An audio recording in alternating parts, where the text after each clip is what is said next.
Somalia জলদস্যুদের হাত থেকে মুক্তির প্রায় এক মাসের মাথায় দেশের জলসীমায় প্রবেশ করেছে জাহাজ এমভি আবদুল্লাহ। ভোরে বঙ্গোপসাগরে বাংলাদেশের জলসীমায় প্রবেশের পর এখন জাহাজটি কক্সবাজারের কুতুবদিয়া উপকূল অভিমুখে রয়েছে। মালিকপক্ষ জানিয়েছে জাহাজটি আজ সন্ধ্যার পর কুতুবদিয়া বহির্নোঙরে পৌঁছাতে পারে। জোয়ার থাকলে সেখানে জাহাজটি আজই নোঙর করা হতে পারে বলেও জানান তারা। এরপর কুতুবদিয়া বহির্নোঙরে লাইটারের জাহাজে কিছু কয়লা খালাসের পর এমভি আবদুল্লাহ জাহাজটি চট্টগ্রামের পতেঙ্গা বহির্নোঙরের দিকে রওনা দেবে।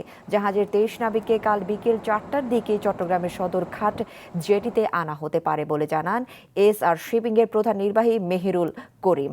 সেখানে তাদের পরিবারের সদস্যরা উপস্থিত থাকবেন, যারা অপেক্ষায় রয়েছেন অধীর আগ্রহে।